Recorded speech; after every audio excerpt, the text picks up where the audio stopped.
Olá, aluno do 7º ano. Hoje nós vamos dar continuidade no nosso conteúdo aí na nossa apostila. Nós vamos falar um pouquinho sobre os protozoários, tá? Página 298, capítulo 12. Esse nome é difícil, né? A gente ainda não ouviu falar muito deles, não. Os protozoários, eles estão junto com as algas no reino dos protistas. Você vai observar que todo capítulo, toda vez que nós iniciamos aí um capítulo, vai ter essa imagem. Por quê? Para você saber aonde nós estamos estudando, ó.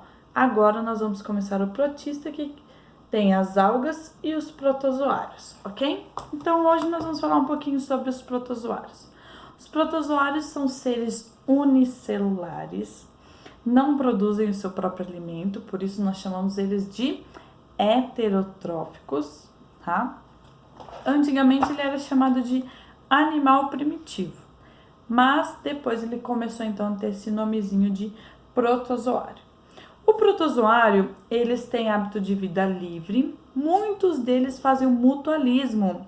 Mutualismo é aquilo que a gente já viu lá no 6º ano, é uma interação ecológica obrigatória, que eu tenho que ter lá dois seres que vão se beneficiar. O protozoário, muitas vezes, ele faz o mutualismo com relação ao intestino de alguns herbívoros. Então, tem lá um protozoário que vai digerir a celulose que aquele animal está ingerindo na sua alimentação. O boi come capim, o capim tem celulose. Então, as paredes da célula vegetal é mais difícil de digerir. Tem lá um protozoário para ajudar nessa digestão.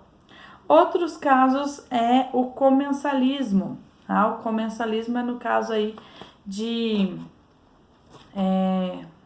que um é beneficiado e o outro é indiferente, não é obrigatório essa interação acontecer. E o outro é quando ele é um parasita. Quando é um parasita é que um é beneficiado e o outro sai prejudicado, ok? Então, nós temos aí alguns tipos de protozoários, que são eles: os ameboides, os ciliados, os flagelados, os esporozoários. 4 tipos de protozoários que a gente vai estudar. Os ameboides, ele parece aquela amoeba ou famosa slime de vocês, não é mesmo? Ele é um negócio sem forma, é um negócio assim, não tem forma nenhuma, tá? Ele cria o quê? Falsos pés, ele cria pseudopés ou pseudópodos para sua locomoção. Esse aqui fica melhor. Ele cria então o quê? Ele joga todo o seu material, toda a sua célula, todas as suas organelas para um lado, daí ele vai. Aí ele joga todas para o outro, aí ele vai. E por aí é assim que ele consegue o quê? Se locomover. Então, esses protozoários, eles são chamados de ameboides. Olha só eles aqui, ó. Tá vendo? Aqui tá a estrutura locomotora. Ele está tentando se locomover. E a mesma coisa acontece quando ele vai se alimentar. Quando ele vai se alimentar, ele também faz isso. Então, ele lança o seu pé para frente, pro lado, pro outro, até ele conseguir englobar a comida aí. Os protozoários ciliados. Os protozoários ciliados são aqueles que têm um monte de cílios para sua locomoção, tá? Não são como esses cílios dos nossos olhos, ok? São pequenas partezinhas que fazem a sua locomoção. Então, esses são os ciliados, tá? Um exemplo dele é o paramécio, que vive na água. Os protozoários flagelados. Os flagelados, flagelo quer dizer que ele tem um rabinho. Lembra lá na bactéria que ela tinha lá um flagelo? Flagelo também tem os protozoários flagelados, eles têm o quê? Uma caudinha que faz a sua locomoção. Todos eles são caracterizados de acordo com a sua locomoção. Então, ó, ameboides porque parece uma ameba se locomovendo. Os ciliados porque eles têm cílios. E agora os flagelados porque eles conseguem se locomover através de um flagelo. Um exemplo desses é um tripanossomo. Que é isso, Pro? O tripanossomo, ele nada mais é do que o protozoário que dá o mal de Chagas, atinge lá o nosso coração. Desculpa. E ainda tem o esporozoário ou apicomplexo. Esse não tem estrutura locomotora nenhuma. Ele não se locomove. Ele só vai onde alguém leva. Ele não consegue se locomover, ele não tem nenhuma forma de locomoção, tá? Então, vamos lá, a importância médica. Tem aí uma atividade, tá, para vocês realizarem. Vocês vão ligar aí os pontinhos, ver o que tá certo. E aqui embaixo você vai escrever a sequência, tá? Você vai escrever meio que um textinho ligando um número no outro. Eles têm importância médica, eles têm importância ecológica. Nós vamos ver a fundo agora o que são cada uma delas. A importância médica, muitos protozoários causam doença, tá? Importância médica aí no caso, nós vamos retratar as doenças que os protozoários podem então transmitir, tá? Tem aí a malária, o mal de Chagas, tá? A leishmaniose. Algumas a gente já viu lá no 6º ano e muitas têm incidência aqui no Brasil, ok? Como que ocorre a transmissão dessa doença? Eu tenho aí o mosquito palha, que ele é o transmissor da leishmaniose. Eu tenho o barbeiro, que é o transmissor do mal de Chagas. E eu tenho o mosquito prego, que é o transmissor da malária. Eles são os vetores. Vamos lembrar o que é vetor? Vetor é aquele animal que vai transmitir a doença. A doença é o bichinho, o protozoário que está dentro dele, ok? Então, vamos continuar. Como que se transmite essas doenças? Pode ser por água ou alimentos contaminados com esse protozoário ou por meio, então, desses animaizinhos que a Pro acabou de falar, ok? Como que eu me previno? Como alguns deles é transmitido pelos vetores, então, o que vai acontecer?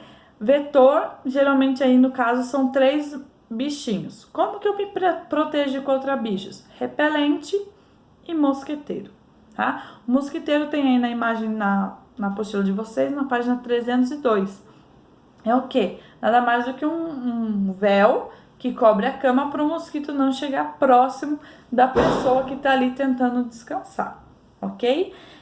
Outra coisa, pode ser também com controle biológico, que a gente já viu lá no 6º ano. Controle biológico é colocar alguma coisa, um outro animal, que coma, que mande embora aquilo que está causando dano, ok? A malária. Malária ela é muito comum lá na região norte do Brasil, lá no Amapá, Roraima, nesses locais, tá? O que acontece? A malária, a pessoa que tem malária, ela sempre vai ter o sintoma da doença. O que é? A malária, ela tem uma febre muito alta, a pessoa tem uma febre alta, e depois baixa. Aí, do nada, a pessoa tem febre alta e baixa, tá? A febre, ela vem e volta constantemente. A pessoa faz tratamento e ela pode ou não apresentar mais sintomas. Se ela fizer o tratamento for ok, não apresenta mais sintomas nenhum. Caso contrário,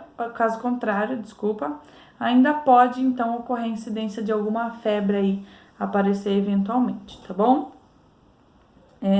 Deixa eu ver aqui. Alguns casos que tem febre, a pessoa começa a delirar, aí a febre muito alta, a pessoa tem convulsão e pode levar à morte, tá? Isso é bem perigoso. Tratar, como a gente trata essa doença? Amebíase. A amebíase é transmitida pela água contaminada, pelo protozoário apicomplexo, tá? Então, como que eu trato a amebíase e a giardíase? Evitando contato com água e alimento contaminado. A malária, eu tenho aí remédios, tá? Medicamento feitos à base de quinina, que é retirado da chinchona, que é uma planta, e também eu tenho medicamentos de artemisina. Eles vêm sendo testados para ver a eficiência, se faz ou não bem, se acaba aí com a malária ou não. A leishmaniose é usar medicamentos para tratar as lesões. Leishmaniose causa feridas na pele, tá? E o mal de Chagas, infelizmente, não existe tratamento. Existem remédios que prolongam apenas a vida do paciente. Por quê? O mal de Chagas, ele acaba inchando o coração, o músculo, a musculatura do coração, e o coração, então, não consegue bombear sangue corretamente, tá bom? Vamos falar um pouquinho aí da doença do mal de Chagas, ó. Trata-se de uma doença que ataca os seres humanos, cães, gatos e roedores. Ela mata cerca de 12 mil pessoas por ano no mundo, tá? Não é no Brasil, é no mundo.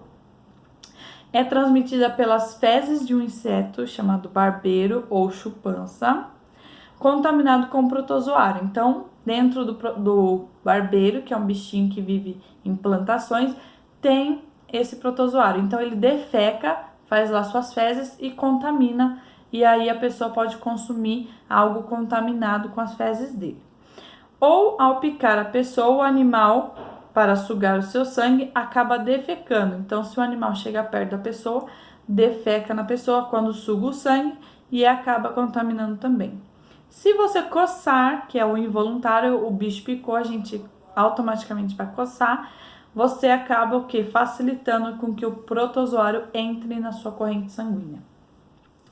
Então, foram relatados ainda casos de infecções por ingestão e sucos provavelmente contaminados com o próprio barbeiro triturado. Em 2005, não sei aí quantos de vocês, acho que vocês nem tinham idade ainda suficiente para entender o que era isso. Teve um surto de mal de Chagas. Por quê? Descobriu-se que tinha uma plantação lá de cana-de-açúcar infestada de barbeiro, e esses barbeiros, então, eles foram triturados para fazer caldo de cana, junto com a cana-de-açúcar. Então, muitas pessoas foram infectadas nisso, tá? Essa contaminação, ela foi, assim, em massa. Teve épocas que não vendia mais caldo de cana na feira, tá? Quem gosta aí de tomar um caldinho de cana com pastel, não é mesmo? Não podia mais vender, estava proibido o uso disso porque estava contaminado, tá? Descobriram, então, que foi assim, que teve muita contaminação, e aí pararam de vender. Mas hoje já fazem aí 15 anos, então hoje já não tem problema nenhum, não é mesmo? Então, a importância ecológica. Para que serve? O protozoário, ele faz interações ecológicas, que é o caso lá do mutualismo e do comensalismo que a Pro falou, tá? O mutualismo, então, aí, ele tem um exemplo. Aí tem o cupim. O cupim, ele tem um protozoário lá dentro do seu estômago que digere o quê? A madeira que o cupim come.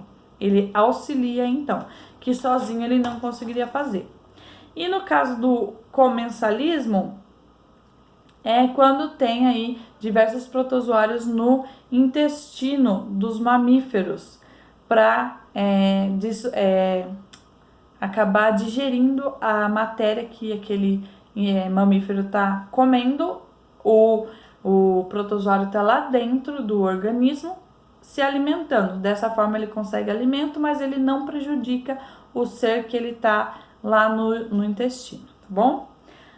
Tem mais atividades aí para vocês e a gente termina mais um capítulo. Um beijo, até a próxima. Qualquer dúvida pode mandar e-mail ou pelo chat lá do Gmail. Até!